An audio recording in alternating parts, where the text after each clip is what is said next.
ከአግባብ ውጭ ግንኙነት የለንም። አንደኛ አካዳሚካልም እኮ የመጀመሪያና ሁለተኛ ዲግሪ ያለኝ ሰው ነኝ።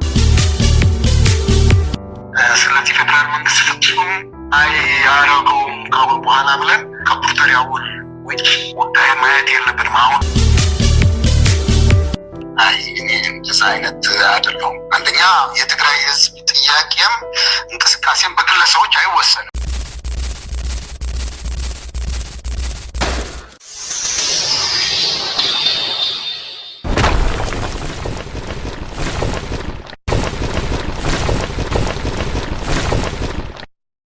ዋና አዛዚ ምዕራብ ግንባር ብርጋዴር ጀነራል ምግበ ኃይለ ብስልክ መብርሂ ሂቡ እቲ ጀነራል ነቲ ብመከላከያ ትማል ምሸት ዝተልዓለሉ ክስ ጥራሕ ዘይኮነ ግን ብዛዕባ እቲ ብፕረዚደንት ጊዜያዊ ምሕዳር ትግራይ ኣይተ ጌታቸው ረዳ ዝቐረበሉ እግድ ስራሕን ኣቐዲሙ ኣብ ኩናት ትግራይ ኣብ ኣዲስ ኣበባ ብዛዕባ ተኣጊዱ ዝነበረ ሃፍቱን ንብረቱን ዝምልከት ብዝርዝር ኣብራሪሁሎ ናባኻትኩም ከም ስዕብ ክነቕርብ ኢና። ትማሊ ኣማሲኡ ነይሩ።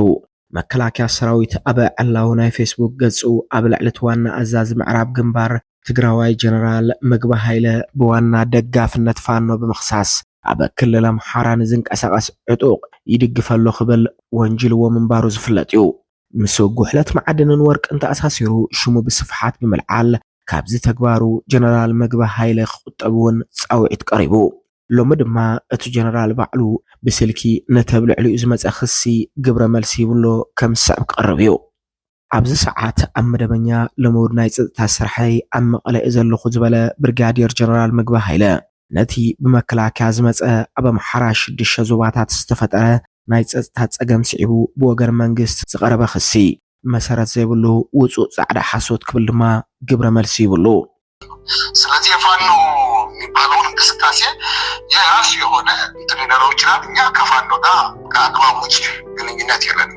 ግልጽ ለመናገር አንድም የፋኖ አመራር ከኔ ጋር ምንም አይነት ግንኙነት የለውም። ብርጋዴር ጀነራል ምግበ ኃይለ ብውልቁ ምስ ዝኾነ ይኹን ናይ ኣምሓራ ፋኖ ኣመራርሓ ርክብ ከም ዘይብሉ ዝገለጸ ኮይኑ ስለምንታይ ሽሙ ምስ ጉዳይ ዝተኣሳሰር ከም ዝተልዓለ እውን ፈጺሙ ግልጽ ከም ዘይኮነሉ እዩ ኣነፂሩ ሓሊፉ። ካብ 1983 ክሳብ 2003 ንኣስታት 20 ዓመታት ኣብ ኢፌድሪ ምክልኻል ሃገር ኢትዮጵያ ኣብ ዝተፈላለዩ ፀፍሒ ስልጣናት ሰሪሐ እየ ዝበለ ጀነራል ምግበ ኃይለ ኣብ ግዜ መሪሕነቱ ብስርቅን ምጥፍፋእን ብፍጹም ከም ዘይፍለጥ ድሕሪ ምግላጽ ብዛዕባ እቲ ካብ ምዕራብ ትግራይ ኣውፂኡ ብኤርትራ ኣሳጊሩ ኣብ ዱባይ ይሸጠሉ ዝተባህለ መዓድን ወርቂ ዝምልከት ጭቡጥ መረዳእታ ክቐርቦ ዘይኽእል ጻዕዳ ሓሶት ክብል ድማ ነፂጉ ሓሊፉ።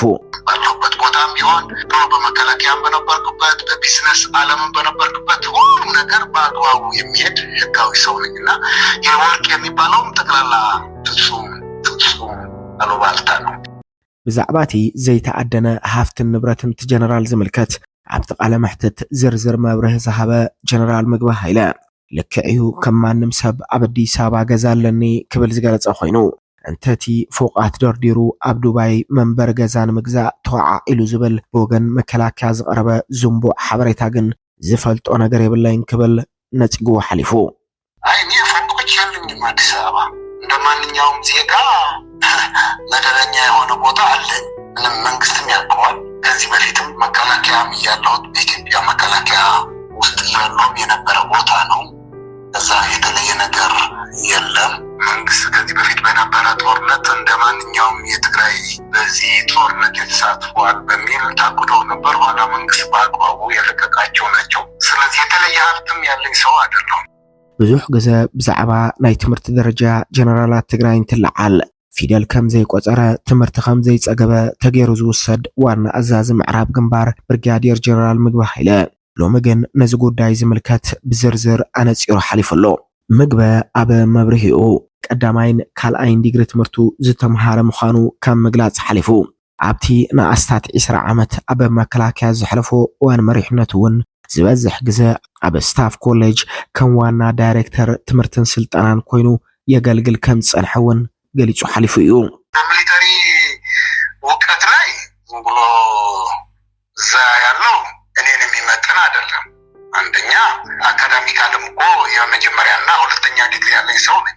ብርጋዴር ጀነራል ምግባይ ሃይለ ነተቀድም ክብል ምስ ፕሬዝዳንት ጊዜያዊ ምሕዳር ትግራይ ብዝተኣሳሰር ኣብ ልዕሊኡን ኣብ ልዕሊ ክልተ ብጾቱ ማለት እውን ሜጀር ጀነራል ዮሐንስ ወልደ ጊዮርጊስ ኣዛዚ ደቡብ ግንባር ሜጀር ጀነራል ማሾ በየነ ኣዛዚ ምብራቅ ግንባር ዝተነበረ እግድ ስራሕ ዝምልከት ኣብቲ ቃለ ምልልስ ንጽር ዝበለ መልሲ ካብ መሃብ ዝተቆጠበ ኮይኑ ብድፍኑ ግን ጊዜያዊ ምሕዳር ትግራይ ናይ ዝተወሰነ ሰብ ኣይኮነን እቲ ጊዜያዊ ምሕዳር ባዕልና እውን ዘለናሉ ካብ ሰራዊት ዝተሳተፈሉ ካብ GSTS ኣባላት ሕወሓት እውን ዝተኻተቱሉ ዝተጠራቀመ መሪሕነት ምዃኑ ድሕሪ ምግላጽ ውልቀ ሰባት ንስኻ ወሪድካ ንስኻ ኣጊደካ ናይ ምባል መሰል የብሎምን ክብል ድማ ነጽጉ ሓሊፉ እኛ ራሳችን የጊዜያዊ መንግስቲ አካል ነን። ስለዚህ በግለሰብ ደረጃ አይደለም የኛ ጉዳይ የሚወሰነው የጠቅላላ የራሳችን አደረጃጀት አሰራር አለን እና አሁንም ስራ ላይ ነው ያለው። መደበኛ የጸጥታ ስራ ነው ያለው። ቅድም መሬት ህዝቢ ቅድም ዝበለ ጀነራል ምግባይ ሃይለ ንኸባቢ 5 ዓመታት ኣብ ኬንዳ ዝተበተነ ህዝቢ መጀመርያ ናብ ቤት ንብረቱ ናይ ምምላስ ስራሕ ክቅድም ይግባእ ድማ ኢሉ የፕሪፐሪያ ውል አለ። ስለዚህ ውሉ ሊፈጸም ነው አሁንም ጥረት እያደረግን ያለን። ፌደራል መንግስት ፍጹም ተባባሪ አይደለም ብለን ሙሉ በሙሉ ወደ ድምዳሜ አልደረስንም። እቲ ጀነራል ፕሪቶሪያ ብምሉእነት ምፍጻም ብዙሕ ክፍተታት ብወገን መንግስት ፌደራል ይረአ ከም ዘሎ ድሕሪ ምንጻር ኣብ ትግራይ ዝተፈጠረ ፖለቲካዊ ኣፈላላይ እውን ኣብ ትግበራት ውዕል ናይ ባዕሉ ዝኾነ ኣሉታዊ ጽልዋ ነይርዎ ክብል ወቂሱ ሓሊፉ ጀነራል ምግባይ ሃይለ ነቲ መሰረት ኣልቦ ውጹእ ጻዕዳ ሓሶት ክብል ነጽግዎ ዘሎ ክስ መንግስት ፌደራል በፍጹም ኣይጭነቐሉን ክብል መብርህ ዝሃበሉ ኮይኑ እቲ ዝዓበየ ጉዳይ ናይ ውልቀ ሰባት ምኽሳስን ዘይምኽሳስን ምእሳርን ዘይምእሳርን ጉዳይ ዘይኮነስ መሰረታዊ ሕቶታት ህዝቢ ትግራይ ተመሊሶም ዶ ኣይተመለሱን ዝብል ከም ዝኾነ እውን ገሊጹ ሓሊፉ ስለዚህ የግላችን ጉዳይ አይደለም። የህዝቡ ጥያቄ በአግባቡ ሳይመለስ ወደ እንደዚህ አይነት ትርምስ እንዲገባ ዳግም መጋበዝ ግን ጥሩ አይደለም። ለፌደራል መንግስትም አይጠቅመው፣ ለትግራይ ህዝብም አይጠቅም፣ ለአካባቢም አይጠቅም።